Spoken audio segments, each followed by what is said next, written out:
O programa a seguir é uma produção independente. Seu conteúdo é de total responsabilidade de seus idealizadores.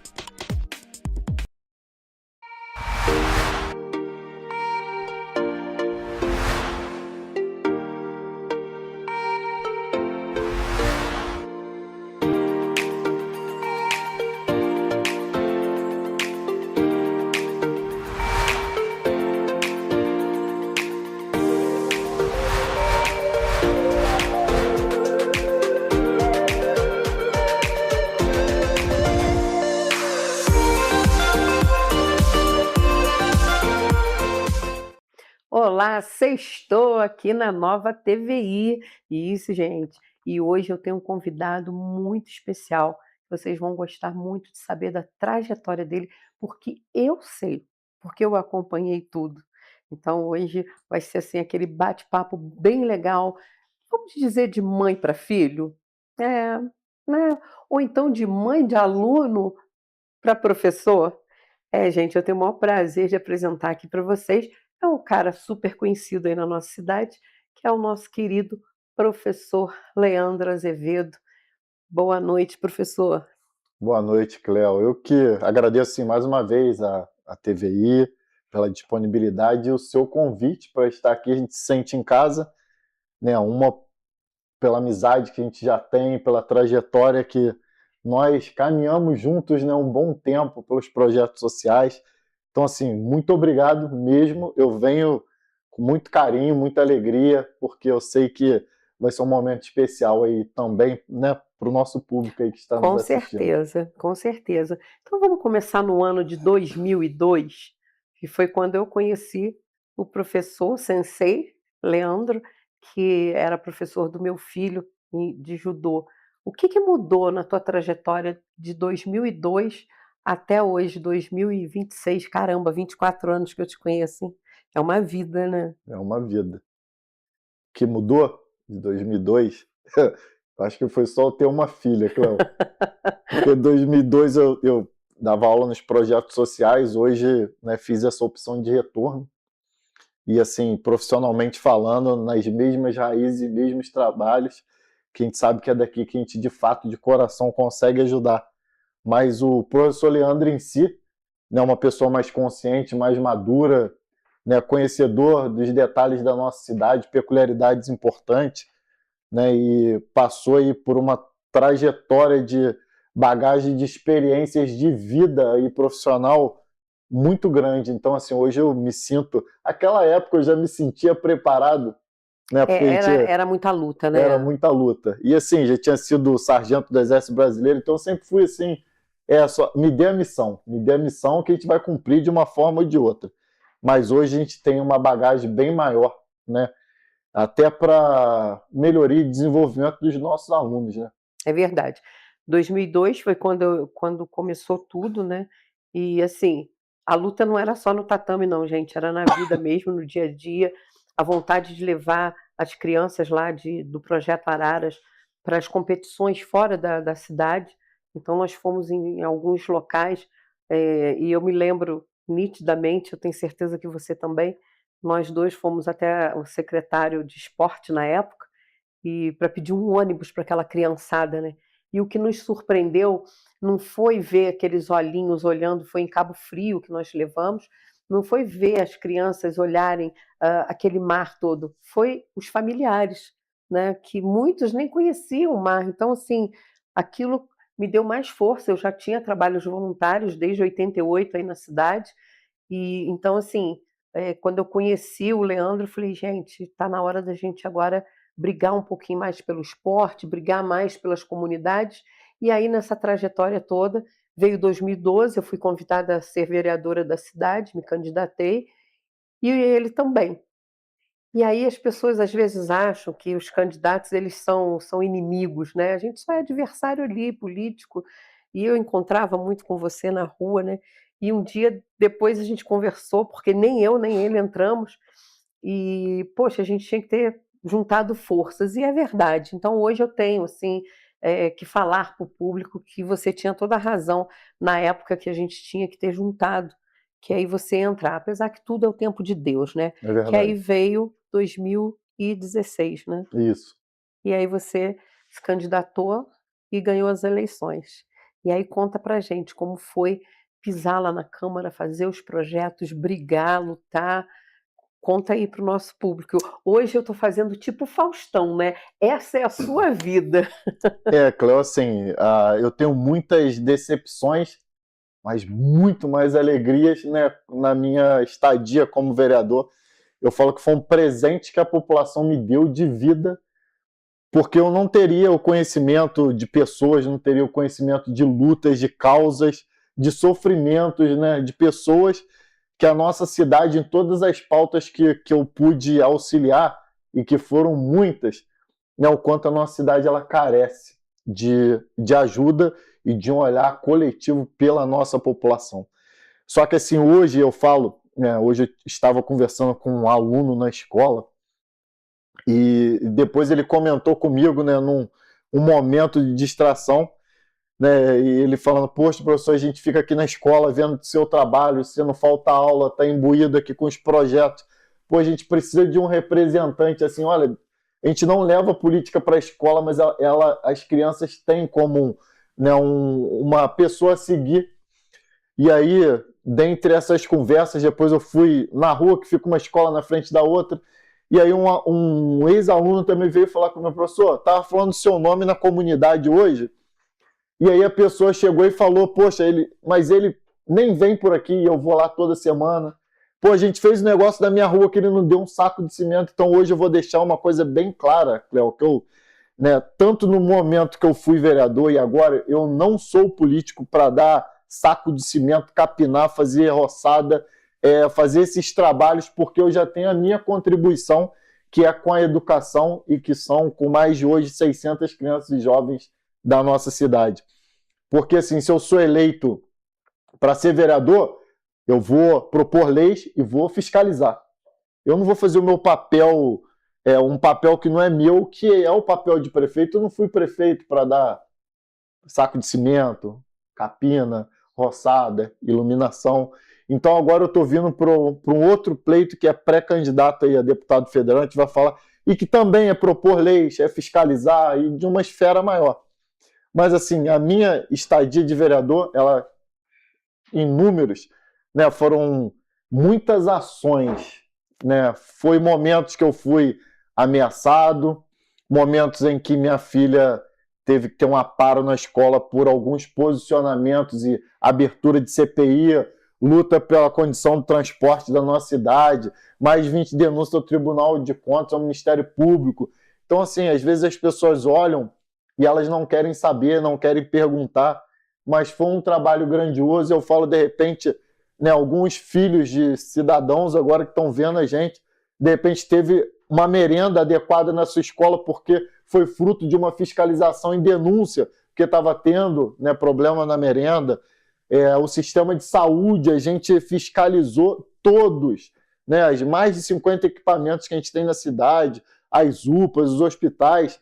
Então foi muito grandioso também, né? A nossa escola com cerca hoje de 190 unidades escolares, eu fiscalizei 108 no meu mandato, né? Com denúncias, com documentação. Então assim, foi um momento muito bacana, né? Que tive aí de 2017 e 2020. Então fica aí o meu agradecimento, né? E as N causas aí que a gente pegou, né? Poxa, eu vou citar algumas, que foi a moradia e habitação com a Cláudia, que foi a luta pela comunidade surda aí com a Jaqueline né, e a Marcela, entre outras. A questão da economia solidária junto ao Marcelo, tudo com leis. A fibromialgia com a Adriana e a Andréia, com leis também, e as primeiras do município, algumas do estado. Então, o esporte que foi, né, e a educação física, que foram referências a nível Brasil de leis, como a fibromialgia também. Então, assim, foram muitas lutas, né? O transporte pelo fim da dupla função, essa lei, que agora voltaram com essa lei de novo, a gente fica feliz e a gente quer que os cobradores retornem. Poxa, mas a lei já estava lá, então, assim, são situações que a gente vai vendo retornando de trabalhos lá atrás, mas a gente fica feliz, né, de ter dado essas contribuições, né? Tem muito mais ainda, que de repente você vai começar a falar e a gente vai relembrando. Com certeza. Primeiro ponto, né, a gente sempre fala aqui qual é a função de um vereador. Realmente a função de um vereador não é capinar a rua, não é asfaltar a rua, por isso que existe a Condep para fazer isso, por isso que existe a Secretaria de Obras. Ele pode ser uma ponte, tipo, por exemplo, a minha rua precisa de capina, aí eu ligo lá para o gabinete do vereador: "Pô, vereador, dá uma mãozinha aí, pede lá para o pessoal da Condep e tal", ele pode até fazer isso, que isso aí é normal, Através né. do ofício, Agora, pedido. ele só não pode bater no peito e sair colocando nas redes sociais dele: "Ah, eu capinei". Ele não capinou nada, ele só foi a ponte. Então, né, isso aí, e fazer as leis, né, fazer os projetos, que não são poucos, realmente são muitos. Aí, uma coisa que eu sempre falo para vocês: entrem nas redes sociais dos seus candidatos, para vocês olharem o que que ele está fazendo, o que que ele não está fazendo. Se a rede social dele tiver só meia dúzia de coisinha, talvez é porque ele não está tendo uma assessoria legal para trabalhar nas redes sociais dele, mas ele está fazendo. Então vá lá na Câmara, tem aí as sessões plenárias, você tem que participar. Eu participei de uma vez, foi em 2000, se não me falha, em 2018 ou 19, numa sessão plenária que você fez, eh, para as mulheres vítimas de violência e também com os LGBTs, que era um projeto que eu estava dentro e graças a Deus a gente conseguiu, eu era da cidadania, a gente conseguiu colocar para frente, tanto que hoje existe uma sala, eu acho que ainda existe, uma sala que dos LGBTs, que aí mais tem mais coisas que eu realmente perco, mas eu tenho o maior respeito por vocês. E a Duda Collins era uma pessoa que já não está mais aqui nesse plano, mas era uma pessoa que lutava muito e a gente fazia muitas reuniões para falar, dos LGBTs. E você fez essa reunião e foi muito legal essa reunião que você fez. Então, você é um tipo de pessoa que integra com todos os pontos, não é só o esporte, que a gente sabe que você é do esporte, mas você olha todos os lados, fibromialgia, que creio eu que deve ser uma dor horrorosa de quem tem, e os autistas, as mães atípicas, então é um todo realmente. E eu vi nas redes sociais que você está com um cartão, é um cartão nacional para identificação da pessoa com deficiência, né, os PCDs. Fala um pouquinho sobre isso, esse amor, esse carinho que você tem. Então, Cleo, a questão da acessibilidade, ela foi sempre uma luta minha na Câmara, né? Desde a comunidade surda, os cadeirantes, né? O TEA, entre outras situações, mas hoje, né? Foi até essa semana que eu fiz essa postagem, foi hoje de manhã, né? Não me fala a memória, porque a gente vai fazendo uma atrás da outra, mas é um assunto que me chama muita atenção e por uma peculiaridade. Hoje, uma pessoa com deficiência, que ela sai aqui da nossa cidade e vai para Caxias, por exemplo, que é aqui do lado, ela chega lá e o cartão de ônibus aqui não serve o cartão de ônibus lá. A pessoa que é com deficiência, que ela para de ser a pessoa com deficiência, né, entre aspas, lá. E assim, aí fica cada cidade com a sua identificação na questão do cartão e a pessoa com deficiência tem que se virar, às vezes, para poder ou pagar a condução ou ter também naquela outra cidade, município, enfim, a questão, né, de outro cartão. Isso dá um trabalho muito grande. Então, um dos sonhos que eu tenho também a nível nacional, e falando de deputado federal, é essa luta também por essa condição, porque essas pessoas já sofrem no dia a dia com preconceito, com a falta de acessibilidade em todos os espaços, e quando a gente vê um detalhe desse tão simples, porque isso é só questão de boa vontade, Cláudio. A gente fala que tem coisa que não precisa nem de leis, né? É uma conversa entre municípios, principalmente aqui no Rio de Janeiro, os 92 municípios, os prefeitos se encontram, né, comumente em várias pautas aí do Estado e já poderia ter até tido um acordo entre eles para pelo menos solucionar dentro do nosso Estado. Mas isso aqui é a nível Brasil e é uma das pautas que eu, né, não é só isso, mas é uma das que eu tenho vontade de lutar por essas pessoas aí que sofrem, né? As pessoas e os familiares, principalmente, né? Porque dói. É verdade, professor. E assim, você falou uma coisa que realmente tem que ser em nível nacional mesmo, gente, porque foi o que ele disse, Uma pessoa cadeirante, por exemplo, ela sai daqui, vai para a Baixada, ela deixa de ser cadeirante? Não, o PCD não vai deixar de ser, então ele realmente tem que ser acolhido e com muito carinho.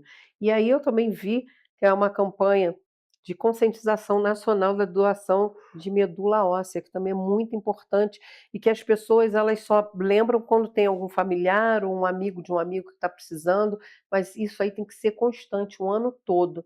E é um assunto que eu gosto muito de falar sobre.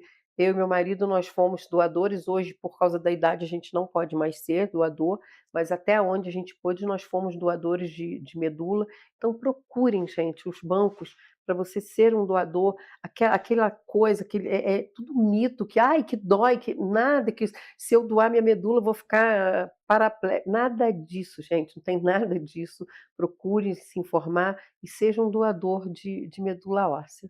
Então, Cléo, isso aí é um assunto que salva vidas, né? E de uma forma tão profunda assim que a gente fica sempre nesse pensamento: por que que não é mais acessível, por que que não tem na nossa cidade, por que que não tem um cadastramento a nível nacional sério com muitas pessoas e fazendo essas conscientização em peso dentro dos municípios, porque a gente não sabe o dia de amanhã, mas não só por causa de nós, né, salvar vidas, isso aí não tem preço. E a gente fica imaginando, né, se cada município pelo menos tivesse um local que pudesse fazer essa doação, já ajudaria, e ter esse cadastro a nível nacional de fato, né, que as pessoas tivessem ciência e tivesse essa conscientização maciça, porque a gente só sabe quando tem uma ação maior. Fora isso, esfria, mas ninguém fala nada, só quem é doador que fica naquele mundo ali, e a gente precisa efetivamente que isso seja levado para a sociedade, né? Porque isso, quando a gente vê uma vida salva por causa de uma doação assim, é uma coisa muito emocionante, né? É verdade, ainda mais quando é criança, né? A gente tem visto um número de crianças muito grande com problemas de leucemia e que precisam dessa doação. Então, gente, vamos doar, é igual a doação de sangue. Dá uma passadinha ali na Paulo Hervé, no número 1130, vai lá doar seu sangue, você vai estar salvando vidas. Essa questão da medula, eu lembro quando fizemos uma campanha aqui em Petrópolis para um menininho, foi até onde eu e meu marido nós fomos lá para doar, eh, entrar, né, na lista de doadores.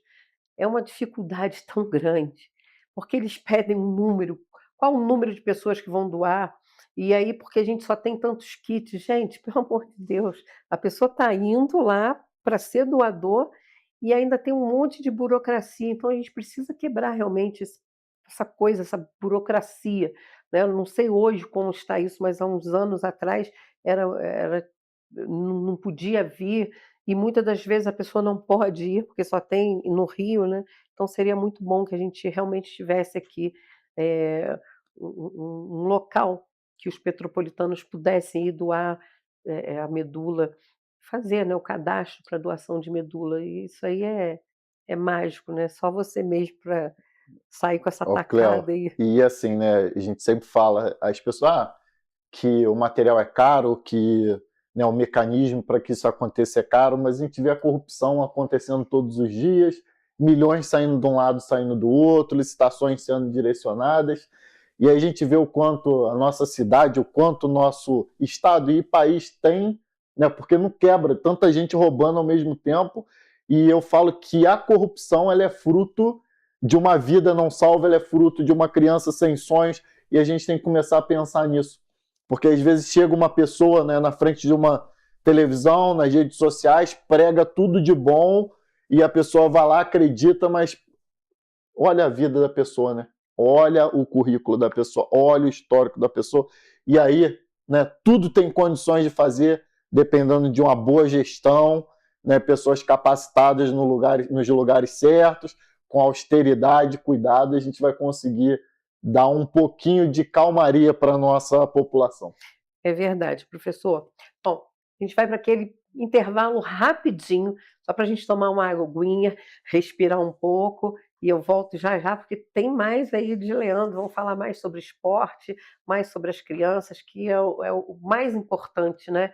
E quando a gente às vezes costuma dizer que a criança é o futuro do nosso, nada, a criança já é ela já está ali, a gente vê esses pequenininhos maravilhosos já indo para um dojo, já indo para um campo de futebol. Então, a gente volta já já para falar mais sobre isso.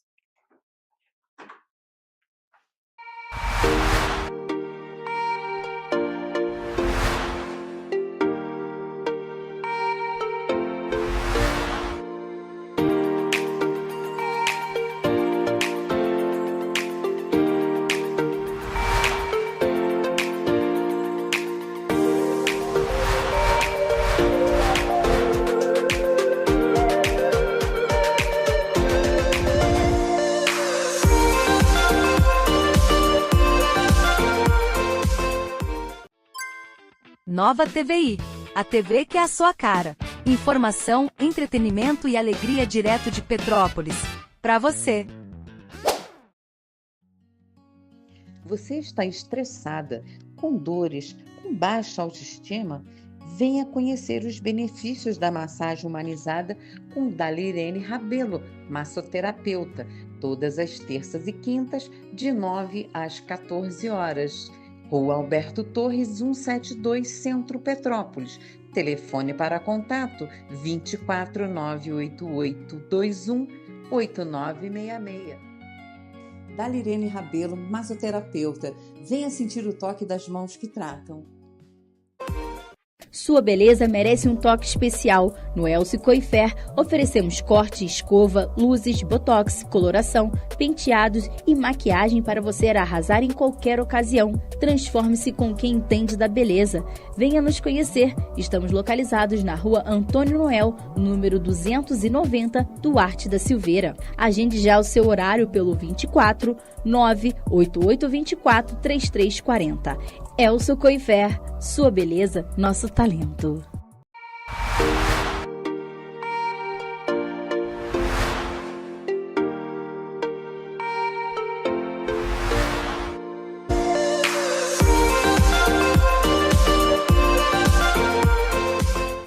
Estamos de volta nessa sexta-feira aqui na Nova TVI, canal 17.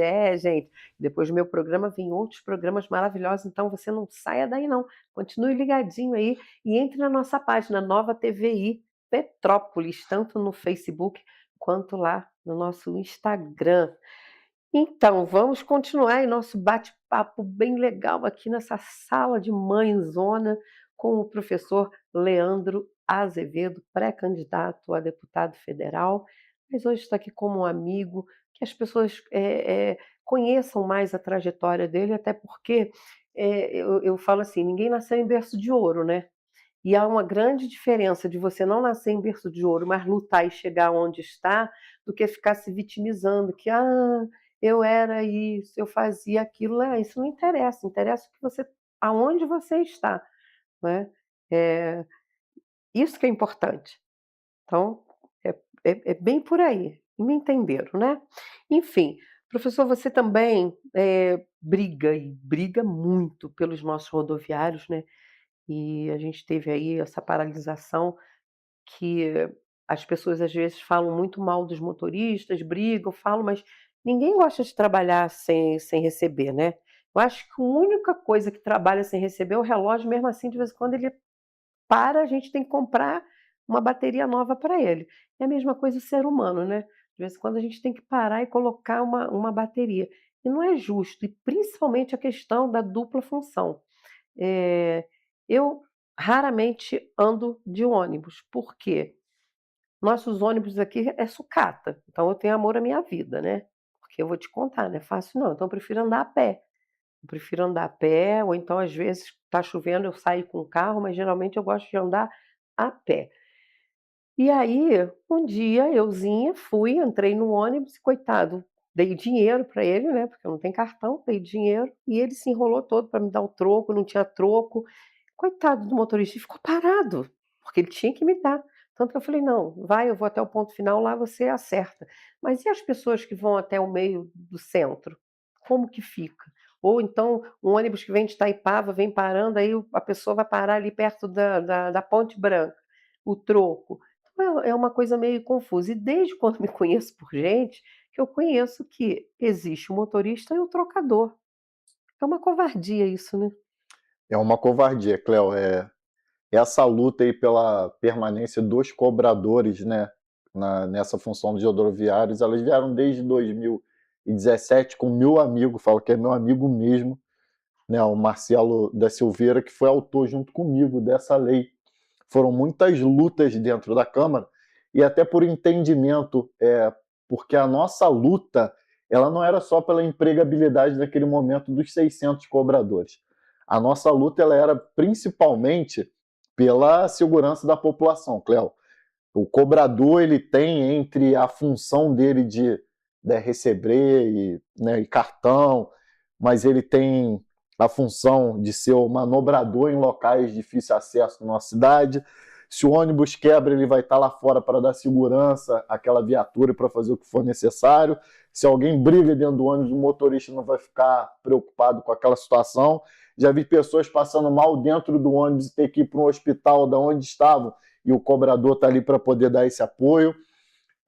Chega um cadeirante em um local de difícil acesso, o motorista ele tem que sair do seu banco para acionar o elevador quando funciona.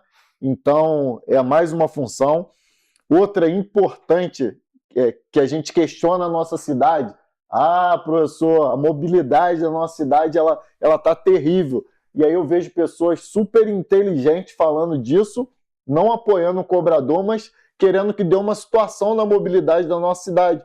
Só quando o motorista para e ele fica recebendo, né, de cada um ali, ou acionando alguma coisa para poder, naquela parada, dar uma, né, folga ali para a situação, ele deixa quem está atrás dele mais um minuto, mais alguns segundos, e aí aquilo se acumula sucessivamente pelas várias paradas, que a nossa cidade, nem todo lugar tem a baia de recuo, nem todos os lugares o carro vai poder passar do lado. Então, assim, são várias situações que hoje a gente afirma que o cobrador em nossa cidade ele é necessário. Aqui não é Curitiba, que é tudo retinho, que lá funciona com cartão, e as pessoas falam tanto de Curitiba que lá os estudantes pagam 50% da passagem.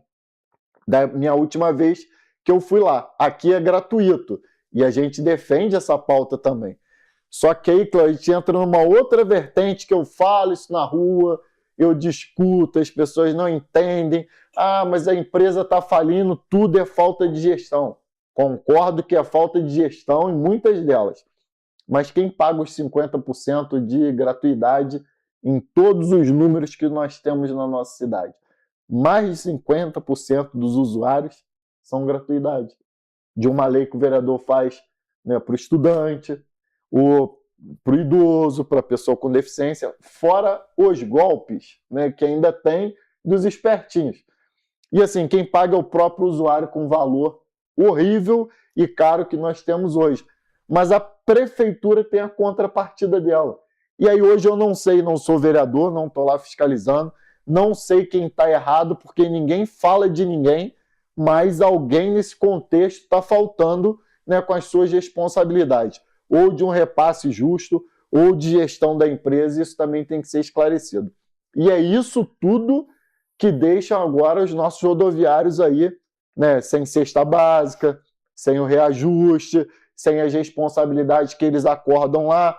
E aí, quando tem a paralisação, algumas pessoas, né, da nossa população não entendem, né, o aperto que os nossos rodoviários têm passado diariamente aí no descaso, na falta de responsabilidade com as empresas em relação a esses profissionais que doam a sua vida diariamente por muitos trabalhadores na nossa cidade. Verdade, fora a responsabilidade que eles têm, né, de estar levando tantas vidas ali dentro, né? Nós vimos aí alguns acidentes aí na cidade, no Morém, que o ônibus desceu direto, não foi culpa do motorista, gente, isso é culpa de manutenção também. E aí quem faz a manutenção não é ele, né? O motorista ele chega lá, pega o ônibus e vão embora, vão trabalhar, né? Então a gente tem que ter realmente mais respeito, mais carinho com essa classe, né? Ô, E Cléo, você briga muito com isso mesmo. só voltando, quando você fala nessa relação, né, lá existe um documento que são as OS, a ordem de serviço, que o motorista entrega quando chega, né, na garagem, do que ele viu no carro, do que está acontecendo. Várias vezes eu denunciei, inclusive, o Ministério Público, e fui ameaçado por isso, e eu também não estou nem aí. As OS que eram entregues, elas não eram resolvidas. Ou problema no freio, ou problema no elevador, ou problema de não sei o quê. Então, vários motoristas no outro dia saíam com o carro como eles chegavam com defeito. Então, assim, isso aí foi uma questão que eu questionava na época com a CPTrans, e aí o vereador, na época, ele até falou que nunca tinha multado a empresa como na gestão dele. Eu falei, então traz as multas para mim na próxima sessão. Ele levou 15 dias depois, cumpriu a missão. Só que o seguinte, realmente ele estava certo, né? Nunca tinha tido um governo que multou tanto, mas o percentual que pagava era mínimo, aí não adiantava multar, porque a empresa recorria e ganhava. Então, a gente não sabe até que ponto... É verdade, né? É difícil, gente, mas a gente tem que ter muito respeito pelos motoristas, né, e estar junto com eles, né? Outra questão também são os motoboys, são o pessoal que faz Uber, taxista. Gente, são pessoas que estão ali trabalhando, estão trabalhando, e as pessoas vão e ficam, não, porque isso, porque aquilo. E em 2022, quem salvou literalmente a nossa cidade aí foram os motoboys, né? Porque eles iam em locais que nem o Corpo de Bombeiros conseguiu ir. E eles estavam ali. Cléo, então, por várias vezes lá na Câmara, e esse período foi muito interessante que eu fui vereador, porque foi onde teve a regulamentação do Uber. E a gente estava lá a favor, defendendo, que não foi fácil, porque foi uma pressão muito grande. Eu passei por uma pandemia lá, onde os motoboys foram incríveis, como sempre, né? Passamos por catástrofes lá dentro, que a mesma forma, né, os motoboys aí, eles se reinventavam em ajudar a nossa população. E aí sempre quando tem um assunto para poder beneficiar, fazendo uma regulamentação mínima que seja para eles trabalharem, né, as pessoas já vêm com outras ideias. Que o motoboy vai estar fazendo coisa errada dentro da comunidade. Que o motoboy é uma classe que não tem valorização por causa disso e aquilo. Assim, já foi comprovado inúmeras vezes, e a hora que precisar serão eles que vão estar lá de novo. E a gente pergunta, mas o que precisa, né, para essa classe ser valorizada de fato? Então é uma luta que ela tem que ser encarada, mas quem está lá dentro tem que ter coragem de pegar e levantar essa bandeira, porque são inúmeros trabalhadores. E assim, a gente está falando de quem trabalha corretamente. Porque quem tem lá a sua moto em dia, está trabalhando, está levando o pão para casa, a gente não está falando aqui em irregularidade ou quem trabalha ilegal. A gente está querendo, de fato, representar e defender o trabalhador que tem as suas questões direita para defender a nossa sociedade. Lógico, com certeza. Até porque dentro de uma caixa de laranja tem sempre uma, duas podres, né? Então isso aí não tem como. Mas a maioria, a gente está falando da maioria, né? Em 100%, vamos jogar aí 95% são trabalhadores que realmente querem levar o seu pão, o seu leite para casa, cuidar da sua família. Então, assim, precisam desse carinho mesmo, e eu também sei que você batalhou muito contra isso. Vamos falar um pouquinho de educação e esporte, né? Que isso aí salva vidas também, né? Eu lembro, meu filho entrou com 5 anos para a academia, e realmente a forma, até hoje, né? Você vê que onde ele te vê, como que ele te chama? Sensei. Ele não te chama pelo nome. E ele já está com 29 anos, gente. Então, assim, é muito tempo que ele poderia já ter perdido isso, mas por quê? Na academia existiam outros professores, cada uma com a sua vertente. E o professor Leandro sempre foi aquele que, quando estava olhando os filhotinhos, né, porque não eram nem alunos, eram todos ali teus filhos, né, porque terminava, vinham correndo te abraçar, te levavam alguma coisa. Um dia de competição, ele lá sereno, enquanto os outros estavam lá se descabelando, faz isso, faz aquilo, ele lá sereno, e os alunos dele também super serenos. O que atribui isso? O que é isso teu, essa calma toda? Porque numa competição, geralmente, a pessoa fica nervosa, a adrenalina vai lá em cima, né? Por que você é seu? Porque você é militar? Porque é professor de judô e tem que mostrar calmaria? Explica um pouco. Então, Cléo, assim, a hierarquia e disciplina, ela pautou a minha vida, né, através do esporte, e depois foi muito reforçado, né, quando fui sargento do 32º Batalhão de Infantaria Motorizada aqui. Só que, assim, eu tenho, né, a convicção muito grande que a educação e o esporte, elas são as maiores ferramentas de transformação social do nosso planeta. E muitas pessoas não dão essa importância. E em 2002 foi justamente quando nós estávamos juntos nesse projeto, foi onde eu filiei o meu judô fitness à Federação de Judô do Estado do Rio de Janeiro. E eu tenho um orgulho muito grande de falar que ele nunca deixou de ser registrado e até hoje eu tenho essa marca, esse nome, e os nossos alunos continuam defendendo a nossa cidade, mesmo sem ajuda, né, no Rio de Janeiro, e agora até alunos aí classificados para o brasileiro. E eu sempre falei que o nosso objetivo do projeto não era a competição. Sempre. Porque a competição, para mim, ela é um prosseguimento de tudo aquilo que o aluno faz e é o que eu julgo menos importante nesse desenvolvimento na aprendizagem da criança. Porque antes dela chegar numa competição, ela vai aguçar, mesmo sendo um esporte individual, o trabalho em equipe, porque ela precisa dos outros para se desenvolver, o respeito, a disciplina, a hierarquia, o trabalho que é feito na saúde, de prevenção para essa criança, o envolvimento que a família, né, a maioria das famílias tem, né, quando essa criança passa a treinar ou passa a competir, o retorno que traz um simples projeto de levar para fora, como você teve ciência, né, do nome da nossa cidade, que apesar de hoje não estar em esfera eleita em nada, mas Petrópolis e o Brasil, para mim, é uma bandeira que eu carrego por onde eu for, porque eu tenho orgulho disso. Então, assim, esse trabalho todo, né, essa serenidade toda, é porque eu não tenho dúvida que a competição ela é só um foco final ali de todo esse trabalho dentro do dojo.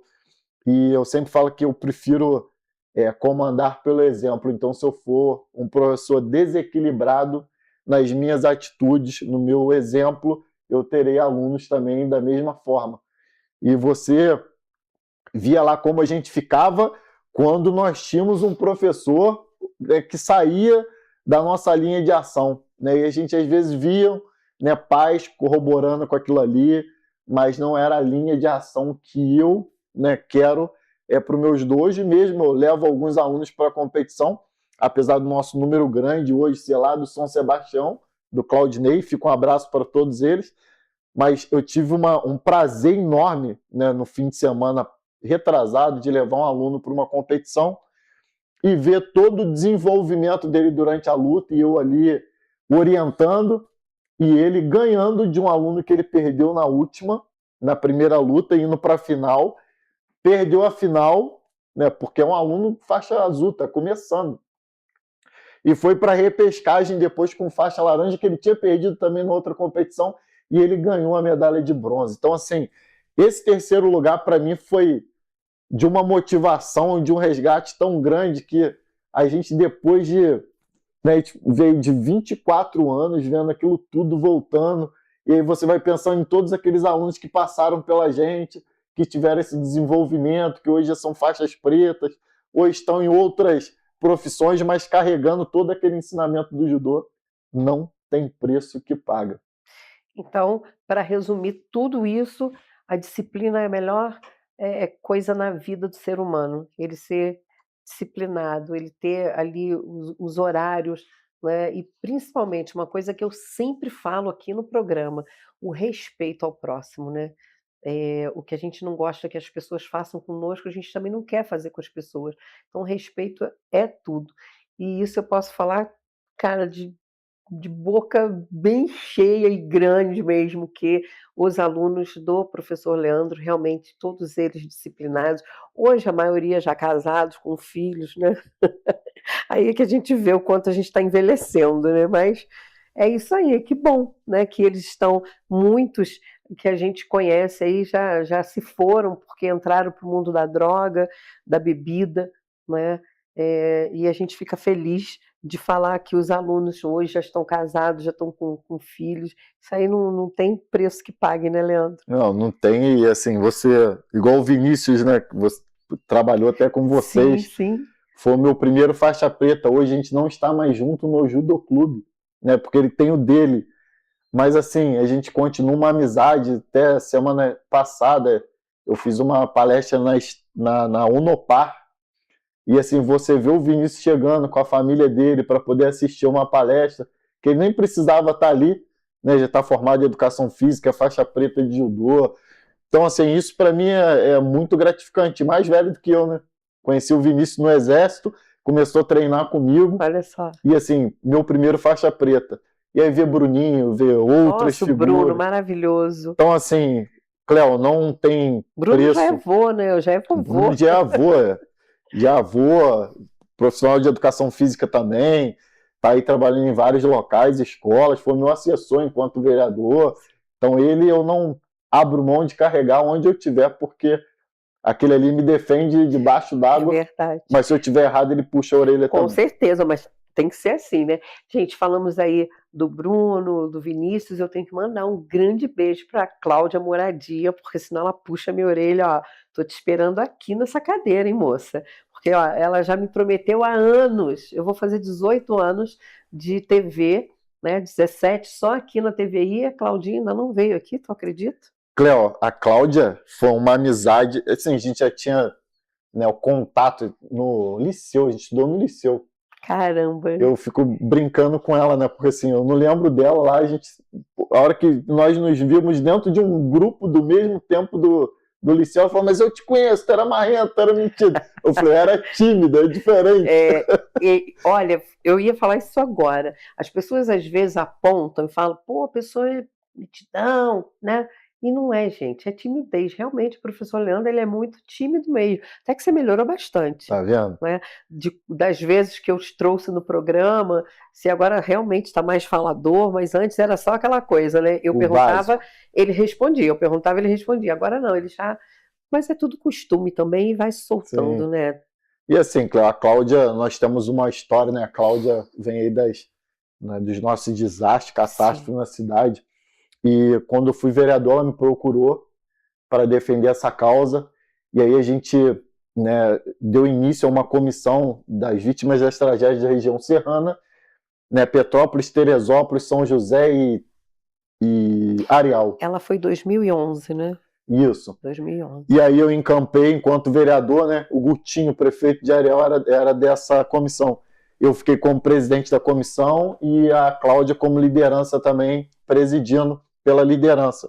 E a gente lutou por todos esses municípios, a gente acompanhou as 776 casas do Vicenço desde o início, com cobrança, com denúncias, né, de ida lá vendo que as coisas estavam acontecendo, mas de modo errado. A gente lutou muito, e os 144 também da posse, que foi uma luta gigante. Então foi eu falo que foi outro presente, não dos sofrimentos das famílias, mas de poder ajudar, mesmo sem as pessoas saberem que a gente estava ajudando. Então a moradia e a habitação, eu digo que a nossa cidade carece e todos os governantes têm que ter essa pauta como prioridade, porque Brasília, independente se é Lula, eu falo hoje, Bolsonaro, que fica essa briga desnecessária, alguém tem que ir lá e fazer eles enxergarem Petrópolis como uma cidade que precisa de ajuda fora o que a gente tem aqui. Porque o trabalho de prevenção a gente não consegue contabilizar, mas salvam vidas. Se a gente perdeu 30 aqui com o trabalho de prevenção, a gente vai perder 14, vai perder 10 e quiçá um dia a gente não perder ninguém. Então Petrópolis precisa de liderança que carregue a nossa cidade com responsabilidade e trabalhe principalmente no serviço e nos projetos de prevenção para a nossa cidade. Com certeza. E uma outra questão, nós já falamos praticamente de quase tudo, né? De saúde, de educação, de mobilidade, né? Que é a cultura da nossa cidade, né? Nós somos uma cidade que é uma cidade que vem muito turista, então a gente precisa que a cidade realmente esteja muito bonita nas entradas, mas também os bairros, né? As pessoas às vezes querem ir lá no Ciméria para ver a pista, para ver a vista.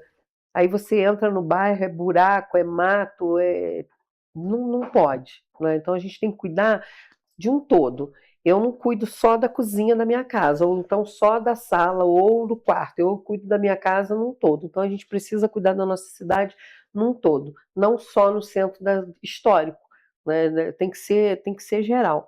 E essa é uma briga que eu tenho há muito tempo, só que eu tenho uma outra forma de brigar.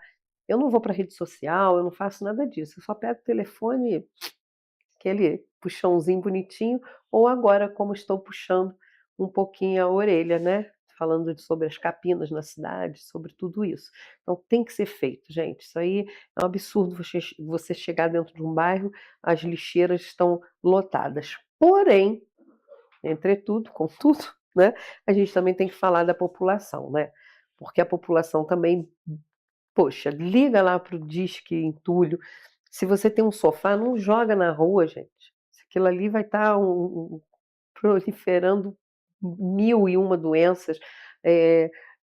Pode ser esconderijo de bichos também. A criança está passando, vem uma cobra, morde um escorpião. Então a gente precisa também ter consciência disso, não colocar fogo no mato seco, que isso prejudica. Aí a gente já vai entrar agora no meio ambiente, que também é muito importante, né, professor? Isso aí e tudo é coligado. Se eu não cuido da natureza, eu vou ficar doente, porque o ar vai estar poluído. Aí vai ter mais fila ainda nos hospitais. E, consequentemente, vai indo. Aí atrapalha na educação. Então, assim, eu sempre ensinei meu filho, tá com um papelzinho de bala, dá que a mãe joga dentro da bolsa se não tiver lixo, mas jamais jogar lixo no chão. Ah, Cléo, mas um papelzinho só, professor, vai fazer diferença? Mas imagina 279 mil pessoas jogando um papelzinho só na rua, né? Então a gente também tem que cuidar muito da nossa natureza, né? Do nosso meio ambiente. Cléo, eu sempre falo, né? Mais de 50% dos problemas da nossa cidade poderiam ser resolvidos se cada um tivesse consciência dos seus direitos e deveres. E eu só vou deixar um detalhe aqui, só olhar as calçadas do nosso querida Petrópolis Imperial, que é responsabilidade do morador para ver qual está limpa e qual não está. Porque se a responsabilidade é do morador, é ele que cuida da calçada e não a Condep. Então, para aqueles que não sabem, já fica aí um detalhe a partir de agora. E essa questão das lixeiras aí também a gente vê, a gente culpa a prefeitura, que tem que culpar e tem que cobrar, mas aquilo que está do lado da lixeira lá, os entulhos jogados, é a responsabilidade nossa. Então, se a gente não tem onde jogar, a gente tem que pagar. Tem aí os programas, né, de recolher alguns entulhos, aí tem que ligar para a Condep, tem que pedir, mas tudo vira uma bola de neve se a gente não tiver consciência. Então, acho que todo cidadão tem que estar aí ciente e munido dos seus direitos e deveres. Claro, isso aí não tem nem o que dizer, né? Tipo, lá na minha rua, por exemplo, é segunda, quarta, sexta e sábado passo lixeiro. Então, para que eu vou jogar o meu lixo na terça e na quinta? Sabendo que vai vir um bichinho, um cachorrinho, ou um pombo. Esse dia eu estava vendo o pombo, ele destroçando uma sacola. Eu falei, caramba, eu não sabia que ele tinha esse poder todo, né? Um simples pombinho destroçando uma sacola. Então, assim, aí vai espalhar o lixo, aquela confusão toda. Então, vamos cuidar aí do nosso meio ambiente, vamos ver os dias que tem, que nós é que temos que cuidar também, igual as calçadas, né? Cada um tem sua calçada, cada um que limpe e mantenha tudo limpinho. Que aí você está fazendo bem não só para as pessoas, não, você está fazendo bem para você também, né? Ah, com certeza. Evita muita coisa. E assim, Cléo, outra coisa que eu sempre apontei, eu defendia na Câmara, o pessoal me chamava de maluco, falava que não dava, mas quando a pessoa é realmente um gestor, né, e não bota a culpa só no prefeito não, porque tem vários secretários lá para pensar nisso também. Claro, lógico. Apesar que ele é o líder, né, ele tem que cobrar. E eu sempre falava, é inadmissível eu morar em Araras e não saber o dia que a Condep vai lá fazer uma faxina, né? É inadmissível eu morar lá no Independência e não saber que dia que a Condep ou Obras vai lá. Então isso é papel de organização, de gestão, de ter um calendário. Não é para deixar de atender os pedidos do vereador, não, porque ele também é um representante do povo e ele recebe muita demanda. Mas essas entidades, né, essas secretarias, têm que ter um cronograma de limpeza, de ida às comunidades onde a população saiba, para se preparar, para fazer um pedido, para orientar. Então, assim, eu fico muito carente dessas informações da prefeitura, da tecnologia, das informações, da transparência, do trabalho de austeridade, né, de economia. Então eu fico bem ligado nisso também hoje, né? Não, mas tem que ser, né? Isso aí é uma questão de consciência mesmo. A gente precisa ter esse tipo de consciência de que ninguém trabalha sozinho, ninguém faz nada sozinho. Os vereadores estão ali realmente para cobrar, né, e para auxiliar. Por isso que ele tem os assessores, né? Eu tenho alguma dificuldade, poxa, eu não sei onde eu vou procurar isso. É igual a questão de você colocar as pessoas. Isso aconteceu muito, né? Eu ligava, tipo, eu preciso fazer um cartão do SUS, onde eu procuro? Aí as pessoas, vai no CRAS, vai no CRES, vai na Secretaria de Saúde, eles vão te informar certinho, né? Colocar a população em conta de tudo que está acontecendo, aonde vai procurar, e hoje a gente tem aí Google, tem vários que você pode ir lá e procurar, tem esse GPT, Gemini, vai e pergunta que eles te respondem o local certinho onde você pode procurar essa ajuda. Então as pessoas não precisam ficar indo para um lado para o outro, né? É horrível isso, né? Você vai, bate cabeça, ou então vai lá na Câmara e pergunta, se informa, gente, se informa. É igual esses telefones, entra lá no Google, pergunta o telefone do Disque Entulho, que eles vão te enviar, vão falar. O negócio é a gente poder trabalhar todo mundo junto e principalmente, gente, isso aí eu vou continuar falando, eu já entrevistei vários outros candidatos, até fora aqui da cidade, mas o meu voto é aqui para dentro da nossa cidade. Petrópolis carece muito de deputado federal e de deputados estaduais, né? Se a gente puder fazer mais de um, mais de dois, olha que legal. Se a gente puder colocar mais pessoas, porque agora eu vou falar, eu tenho teu telefone, eu sei onde você mora. Nem mudou, né? Desde 2002, né? Eu sei onde você trabalha, então eu vou te achar. Agora você vai e vota numa pessoa que não é daqui, é de longe. Como é que você vai saber? A não ser que você tenha um amigo do amigo, mas mesmo assim, nós somos petropolitanos, a gente tem que vestir a nossa camisa. É igual agora, daqui a pouquinho começa aí, falta pouquinho para a Copa, a gente tem que vestir a camisa do nosso país. Não é, eu gosto do fulano, vou torcer. Não. A única coisa que eu torço contra é para os times cariocas. Agora, para o restante, eu sou brasileira, eu vou torcer para o meu Brasil, gente. Eu não posso torcer, né, contra. E mesmo assim, quando tem jogo de Fluminense com algum de fora, eu vou torcer pelo Fluminense. Eu vou torcer pelo Vasco. A gente tem que ser brasileiro, a gente tem que vestir a nossa camisa, né? Então, é por aí. Leandro, o que mais você gostaria de falar para o nosso público, para conhecer mais um pouquinho? Acho que esse nosso bate-papo deu para as pessoas conhecerem um pouco da sua vida desde lá de 2002, que foi quando eu te conheci. Ainda tem uma coincidência interessante, né? Ele faz aniversário na mesma data que o meu marido, 23 de março. Não dá para esquecer, né, professor? Então, não dá para esquecer, né? Tem muita gente que faz aniversário nesse dia. Mas... Não, mas... Terrívelzinho. Ai, Leandro, isso não é fácil não, meu amigo. A gente já batalhou muito nessa vida e espero que a gente continue ajudando, que é tão bom, né? A gente colocar a cabeça no travesseiro e falar, poxa, hoje eu ajudei uma criança, hoje eu ajudei uma mulher, hoje eu ajudei uma família. E uma coisa eu te peço, meu amigo, que Deus te abençoe, que você consiga alcançar e almejar aí esse teu projeto. E gostaria muito de te pedir um favor. Você chegando lá, faça um projeto para ajudar os homens, esses homens que estão matando as nossas mulheres. Aí você vai falar, como assim, Cléo? Porque o mal a gente corta pela raiz. Não adianta a gente fazer palestra para as mulheres, falar com as mulheres, elas já sabem de tudo isso, elas sabem que elas apanham, que elas são assassinadas, que eles agridem e que ameaçam e que trabalham com psicológico, mas a gente tem que trabalhar com eles, a gente tem que fazer palestra para eles, a gente tem que começar a ensinar a esses meninos, não é, como tratar uma mulher, como se trata uma irmã, como trata uma mãe, uma tia. É de pequeno que a gente ensina.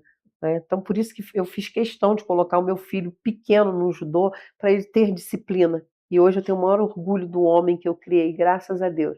Então, faça alguma coisa pelos homens, trabalhe em cima disso, converse com teus alunos, né? Porque é dessa forma que a gente consegue educar. E a gente não aguenta mais ligar a televisão ou um rádio e ouvir só feminicídio, tentativa de feminicídio, homicídio, e as mulheres sofrendo e não tem saída. Então, a saída é essa, a gente trabalhar com o psicológico, colocar esse homem para fazer terapia, para eles começarem a entender e começar a ver que não deu certo aqui, deixa essa mulher viver, deixa a vida dela. Você não quer viver? Então deixa a vida dela. Então faça esse favor. Cléo, assim, até inclusive esse mês, né, a gente tem a questão aí de uma campanha do abuso, entre outras coisas. E eu conversei inclusive com os nossos alunos semana passada, porque eu tenho uma turma de adolescentes, de 15, 16, 17 anos, meninas e meninos, e aí a gente já questionava sobre isso, e a gente precisa de muitas políticas públicas, né, de apoio à mulher, a delegacia, a casa de acolhimento, que a nossa cidade mesmo carece e não tem. Mas pode contar comigo e, inclusive, as leis de fato serem cumpridas, né? Com certeza. E só agradecimento, Cléo. Só agradecimento e muito obrigado aí mais uma vez por essa oportunidade, pela nossa amizade. Com certeza. Não tem nada a ver com política. Não, claro que não. A gente tem que saber, né, dividir, né? Amigos, políticas à parte. Não, eu vou deixar agora esse minutinho para você se despedir aí do nosso público, te agradecer por abrir a sua agenda, você como professor, mas está aqui nessa sexta-feira falando com o nosso público, não é só meu, nosso público. Então eu queria que você se despedisse aí dos nossos telespectadores. Eu te agradeço, assim, mais uma vez, né, a confiança de milhares de vocês, de todas as eleições, e mais uma vez, né, eu estou aqui, não é para prometer e prometer, mas para mostrar o que a gente já faz pela cidade, e pode ter certeza que o Leandro, independente de estar eleito ou não, a cidade é minha prioridade, e eu não abandono as minhas raízes, e estarei aqui sempre para dar o meu melhor para o que for, para o que depender, né, de um dia, né, melhor aí para a nossa cidade, para as nossas crianças e adolescentes, principalmente, que é por quem eu hoje luto, e lutando por essas crianças, amanhã nós teremos menos feminicídio, Com menos certeza. outras situações que a gente luta na nossa sociedade. Com certeza. Obrigada, tá, professor, por estar aqui conosco. Gente, estamos terminando esse programa TDB, hoje com o professor Leandro Azevedo, que antes de mais nada, antes de qualquer coisa, antes de ser político, ele sempre será o professor Leandro Azevedo. Um grande beijo no coração de todos, um bom final de semana e sabe, não esquece não, se beber não dirige, se dirigir não beba. Respeito é tudo nessa vida.